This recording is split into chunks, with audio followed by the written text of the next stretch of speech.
নমস্কার। বাংলা সেরা গল্পে সবাইকে জানাই স্বাগত। শুরু করছি আজকের গল্প। আজ পড়ে শোনাব সাহিত্যিক বিভূতিভূষণ বন্দ্যোপাধ্যায়ের লেখা গল্প সুলেখা। তাহলে শুরু করি। গল্পের নাম সুলেখা।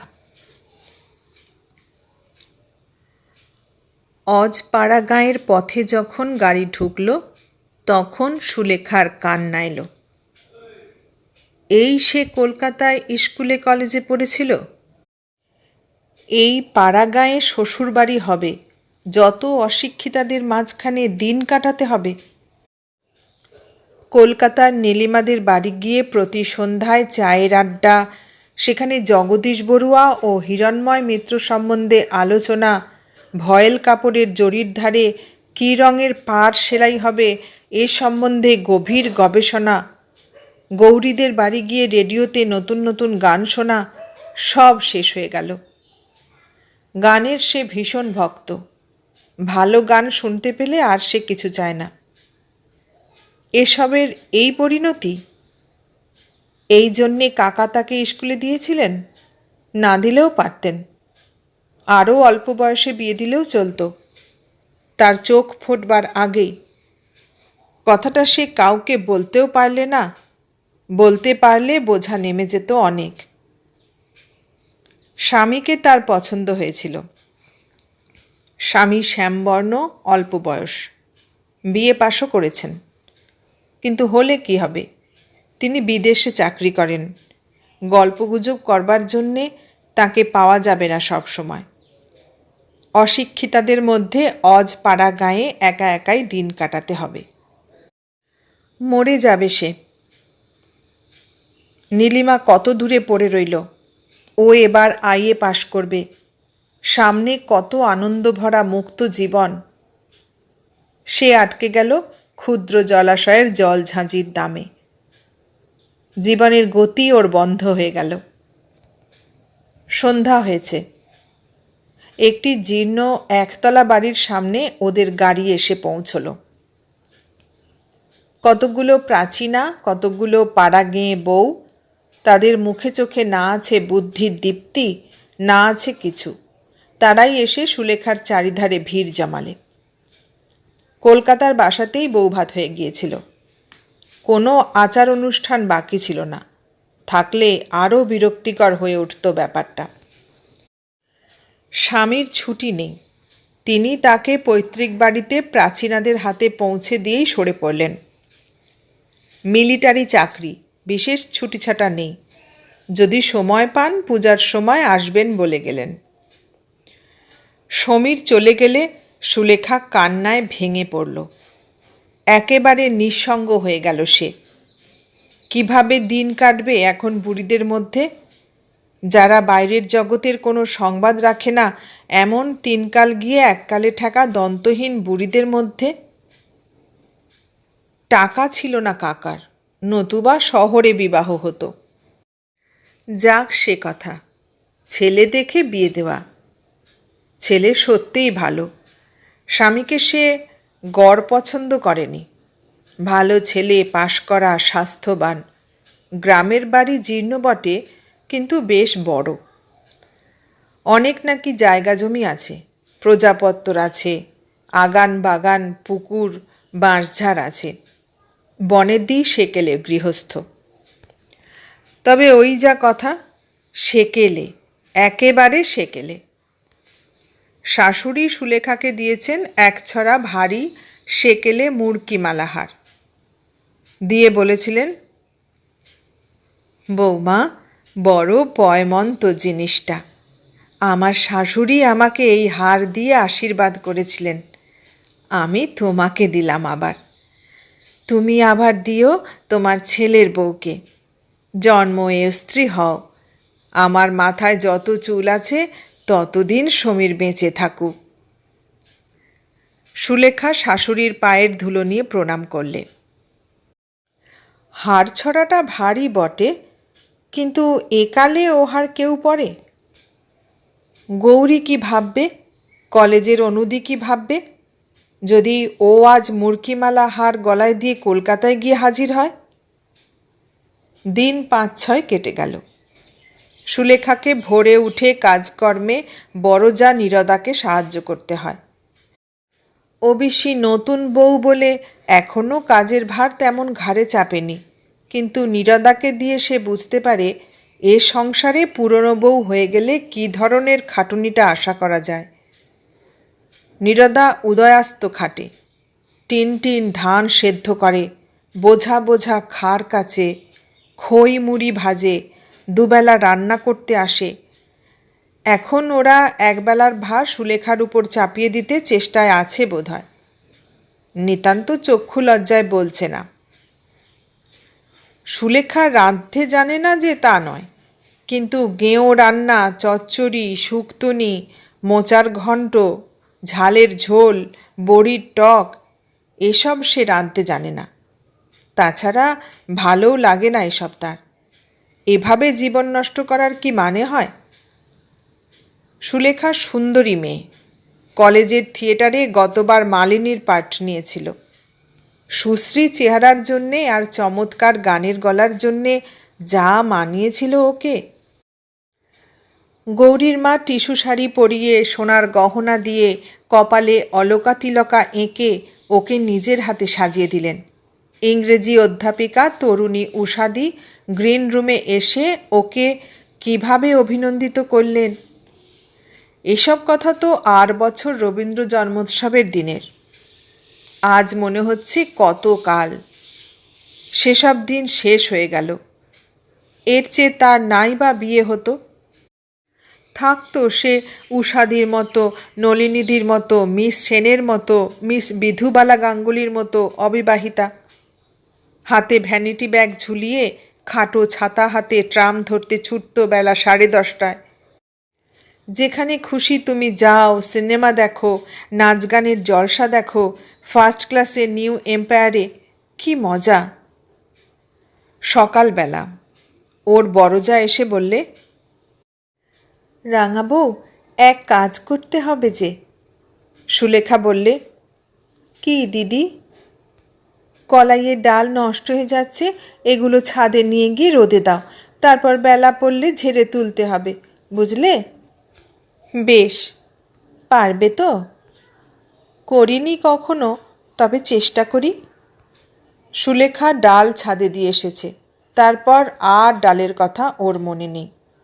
দুপুরে আহারের পরে একটু শোবা মাত্র ওর ঘুম এসেছে। বেলা 2টোর সময় কালো ভোমরার মতো মেঘ করে নেমেছে ঝমঝম জল। ও অঘোরে ঘুমুচ্ছে তখন। ঘুম যখন ভেঙেছে তখন সমানে বৃষ্টি হচ্ছে।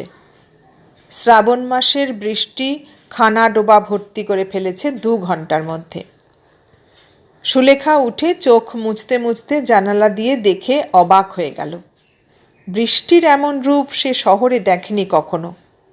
বকুল গাছের গুঁড়িটা কালো দেখাচ্ছে বৃষ্টির ধারায়। ছাতারে পাখিগুলো অঘোরে ভিজছে। এ যেন রবীন্দ্রনাথের সেই কবিতাটার কথা মনে এনে দেয়। এদের কোনো ব্যবস্থা নেই। এই সময় খেতে হয় গরম গরম চা। সে নতুন বউ, চা তৈরি করতে যেতে পারে না। কিন্তু কারো কি সেদিকে দৃষ্টি আছে, না কেউ কিছু বোঝে? ও মাগো, ওদের বাড়ির বুড়িটা কি করে ভিজছে এই জলে নারকোল পাতা কুড়ুতে। পাড়া গেঁয়েদের কাণ্ডই আলাদা। এমন সময় ওর যা ঘরে ঢুকে বললে, রাঙা বউ, ডালগুলো তুলেছিলে ছাদ থেকে?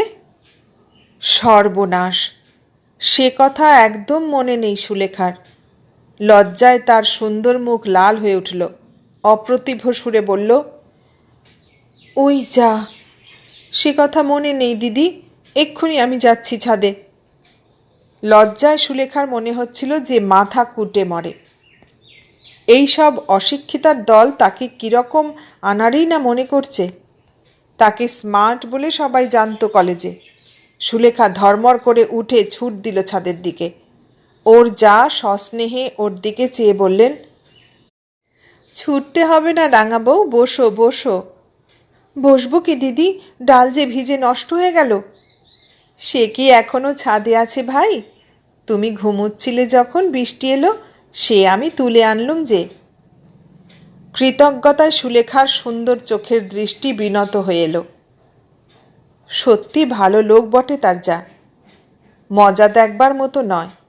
ও বললে, বাঁচলুম দিদি, ধন্যবাদ, তুমি আমাকে লজ্জার হাত থেকে বাঁচালে। সুলেখার যা মুখে কাপড় দিয়ে হেসে বললে, রাঙা বউয়ের থিয়েটারি ধরনের কথা শুনে হেসে মরি। ও মা গো! এ একটা মস্ত বড় পরাজয়ের দিন বলে সুলেখা মেনে নিল। ডাল কখনো তোলেনি সে, অত শত তার মনে থাকে না পাড়া গাঁয়ের লোকের মতো। সেদিন সন্ধ্যাবেলা ও পাড়ার কামিনী এসে বললে, কি হচ্ছে গো বৌদিদি? চুল বাঁধছি, এসো ঠাকুরজি, চুলের দড়িটা ধরো তো। গান করবে? সন্ধেবেলা গান করলে শাশুড়ি আমায় ভালো চোখে দেখবেন? একেই তো আনাড়ি হয়ে আছি এ বাড়ির মধ্যে। সে হবে না ভাই, তবুও তুমি আজ প্রথম বললে গানের কথা। কেউ বলেনি বুঝি তোমায় বৌদিদি? কে আর বলছে। এই সময় সন্ধ্যার অন্ধকার নেমে এলো ঘন হয়ে। কামিনী চলে যাবার জন্যে বাইরে এসে দাঁড়ালো। বললে, চলি আজ বৌদিদি, আর একদিন আসব। এক পশলা বৃষ্টি হয়ে গিয়েছে সেদিন বিকেলে। সুলেখার ঘরের জানালার ঠিক বাইরে নেবু গাছে নেবু ফুল ফুটেছে। বৃষ্টি সজল অপরাহ্নের বাতাসে ভুরভুরে নেবু ফুলের গন্ধ। বড়জা নীরদা ওর ঘরে ঢুকে বললে, কি হচ্ছে রাঙা বউ? আসুন দিদি, কি আর হবে, এমনি বসে আছি। রান্নাঘরে চলো, দুটো ডাল ভাজবো, তুমি বসে বসে কুলোয় ঝাড়বে। আচ্ছা দিদি, সব সময় এসব কাজ তোমাদের ভালো লাগে? একটু অন্য রকমের কাজ, একটু ভালো কাজ। নীরদা হেসে বললে, সময় নেই ভাই, দেখছো তো সংসারে কাজ নিয়ে বেহাতি। ওরই মধ্যে সময় করে নিতে হয়। বিরক্তিতে সুলেখার মন ভরে উঠল। এমন সব অশিক্ষিতাদের মধ্যেও সে এসে পড়েছে। এরা শুধু জানে ডাল ভাজতে আর ভাত রাঁধতে, শুধু খাওয়া আর খাওয়া। নীরদা বললে, তুমি তো রাঙা বউ নতুন এসেছ, এখন প্রথম প্রথম তোমার খারাপ লাগবে, এরপর এই আবার লাগবে ভালো, তখন অন্য কিছুতে মন যাবে না।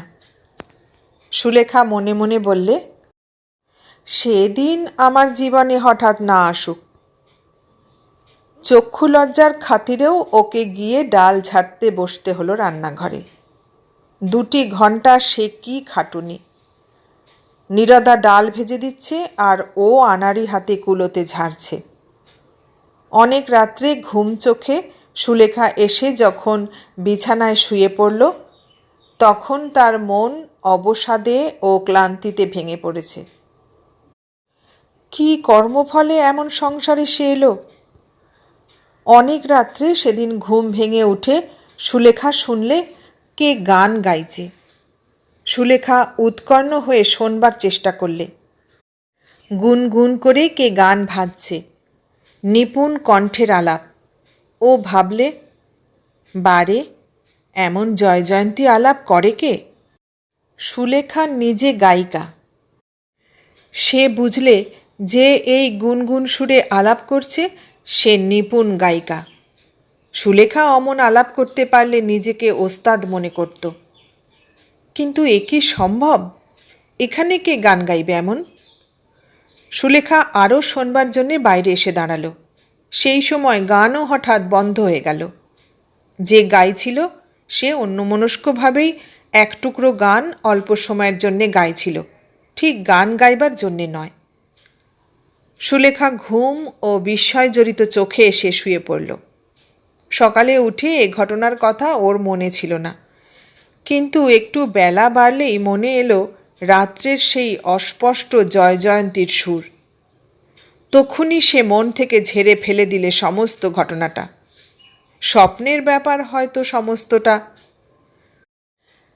গ্রামের ওপাড়ায় সুলেখা কখনো যায়নি। এবার একদিন ওপাড়া থেকে কয়েকটি মেয়ে ওকে নিমন্ত্রণ করে নিয়ে গেল। তারা সকলেই এক বাক্যে সুলেখার রূপের প্রশংসা করলে, চা খেতে বসে রান্নাবান্নার গল্প করলে। এরা চোখ থাকতে অন্ধ নাকি? এমন যে সুন্দর লাইলাক রঙের জরিপার শাড়ি পরে আছে সুলেখা, তার দিকে কারও চোখ গেল না? কেউ বললে না সে কথা? না বললে বিখ্যাত ছবি মায়ামুকুরের সম্বন্ধে একটি বাক্যে? সুলেখা ওদের কাছে মায়ামুকুরের গল্পটা করেছে, ওর সব গানগুলি সে গাইতে পারে এ কথাও জানিয়ে দিয়েছে। অথচ গান গাইতে বললেও না তাকে কেউ। হিরণ্ময় মিত্রের গান সবগুলো। কে জানে না হিরণ্ময় মিত্রকে, তাঁর সুকণ্ঠকে? সুলেখার ইচ্ছে হলো এই মূঢ় অশিক্ষিতা মেয়েগুলার সামনে একবার হারমোনিয়ামটা টেনে নিয়ে চাঁদের দেশের রাজকুমারীর কিংবা এবার ফাল্গুন এলে এসো এসোর অপূর্ব সুরপুঞ্জে ঘর ভরিয়ে দেবে। কারণ যে বাড়িতে ওকে নিয়ে গিয়েছিল একটা ভাঙা হারমোনিয়াম ছিল সে বাড়িতে। একটি 11-12 বছরের ছোট মেয়ে বেসুরে একটা সেকেলে শ্যামাসঙ্গীতও গেয়েছিল, বোধহয় তাকেই বিশেষ করে শোনাবার জন্যেই। এ গ্রামে কেউ বোধহয় খবর রাখে না যে সে একজন গায়িকা। বাড়ি ফিরে দেখলে ওর যা তালের বড়া ভাজবে বলে তালের রস বার করছে। ওকে দেখে বললে, রাঙা বউকে কোথায় নিয়ে গিয়েছিলে তোমরা? মেয়েদের দল বললে, তুমি তো আর যাবে না বড় বৌদি, তুমি গেলে অবশ্যই আজ খুব ভালো হতো, আমাদের সে ভাগ্যে কি আর আছে? নীরদা বললে, বস সবাই, তালের ফুলুরি খাবি। রাঙা বউ, তুমি তালের গোলাটা করো, আমি কড়ায় তেল চড়িয়ে দিই।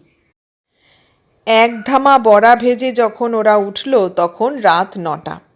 মেয়ের দল ইতিমধ্যে 2-10টা বড়া খেয়ে চলে গিয়েছে। সুলেখার এসব কাজ অভ্যাস নেই। ঠায় বসে থাকা রান্নাঘরের গরমে কতক্ষণ পোষায়। এরা শুধু জানে ভোজনের তরিবৎ করতে সকাল থেকে রাত 12টা পর্যন্ত। মনে পড়ল ওদের কলেজের এক অধ্যাপক বলেছিলেন, বাঙালির ঘরে রান্নাঘর বন্দোবস্ত যে ধরনের, তাতে খাটুনি এবং আয়োজন যত বেশি, খাদ্যবস্তুর পুষ্টিকারক গুণ তত নেই। জিভে ভালো লাগানোর দিকে যত লক্ষ্য, খাদ্যের গুণাগুণের দিকে তত লক্ষ্য থাকলে আজ বাঙালির স্বাস্থ্য এত খারাপ হতো কি? বসে বসে শুধু নির্বোধের মতো একরাশ তালের বড়া ভাজা। ওর বড় যা রান্নাঘরে বসে ওকে বললে, রাঙা বউ, আমার ঘর থেকে গামছাখানা নিয়ে এসো না ভাই, গা ধুয়ে নি কুয়োতলা থেকে, বড্ড গরম লাগছে বড়া ভেজে। সুলেখা বললে, আলো আছে তোমার ঘরে? নেই, হ্যারিকেনটা নিয়ে যাও ভাই।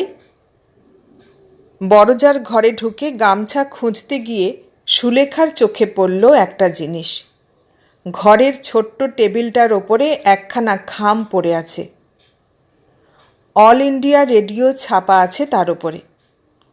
খামটাতে নাম লেখা আছে, নীরজা সুন্দরী মিত্র, রায়গ্রাম, বাহিরগাছি পোস্ট, জেলা নদিয়া। তাড়াতাড়ি সে খামখানা খুলে ফেলে পড়লে 17ই আগস্ট তারিখে নীরজা সুন্দরী মিত্রের গান আছে রেডিওতে, তারই চিঠি ও কন্ট্রাক্ট ফর্ম। উল্টে পাল্টে দেখলে সুলেখা, কোনো ভুল নেই কোথাও। নির্ঘাত রেডিও কন্ট্রাক্টের চিঠি। কিন্তু কার নামে? নীরজা সুন্দরী মিত্র কে? একটা অস্পষ্ট সন্দেহ ওর মনে জাগল। তাই যদি হয়? তখনই সে রান্নাঘরে ছুটে এসে চিঠিখানা দেখিয়ে বললে, এ কার চিঠি দিদি? নীরজা সুন্দরী কে? ওর যা তাচ্ছিল্যের হাসি হেসে বললে, দূর, ও আবার তুমি দেখতে গিয়েছ? আমারই নাম। নীরজা থেকে পাড়া গাঁয়ে সবাই বলে নীরদা। কিন্তু মিত্র কেন? ঘোষ হবে তো। বিয়ের আগের নামটাই চলে আসছে রেডিও অফিসে, ওরা আর বদলায়নি। ও কিছু নয় ভাই, রেখে দে। ঠাকুরপোকে বারণ করে দিয়েছিলাম, নতুন বউকে এ কথা বলো না, আমার লজ্জা করে। তাছাড়া আমার দাদার বারণ ছিল, শ্বশুরবাড়ির গ্রামে এসব কথা জানালে কে কি বলবে। দাদা আমাকে গান শিখিয়েছিলেন কি না? হিরণময় মিত্র নাম শুনেছ বোধহয়। বিখ্যাত গায়ক হিরণময় মিত্রের ছোট বোন ও শিষ্যা সুগায়িকা নীরজা সুন্দরী মিত্র তার সামনে বসে তালের বড়া ভাজছে। সুলেখা শ্রদ্ধায় ও স্নেহে নিজের আঁচল দিয়ে বড়জার মুখ মুছে দিতে দিতে বললে, একদিন অনেক রাতে জয়জয়ন্তী ভাজছিলেন তাহলে আপনি দিদি? ঘুমের ঘোরে শুনে সেদিন পায়ের ধুলো দিন, তখন আমি ধারণাই করতে পারিনি। এতদিন বলা আপনার উচিত ছিল আমাকে, আমি কি করে জানব? এতক্ষণ শুনলেন বিভূতিভূষণ বন্দ্যোপাধ্যায়ের লেখা গল্প সুলেখা। কেমন লাগলো গল্পটা? ভালো লাগলে লাইক কমেন্ট শেয়ার করবেন, আর নতুন বন্ধু হলে সাবস্ক্রাইব করার অনুরোধ রইল। সবাইকে অনেক ধন্যবাদ জানিয়ে আজ এখানেই শেষ করলাম।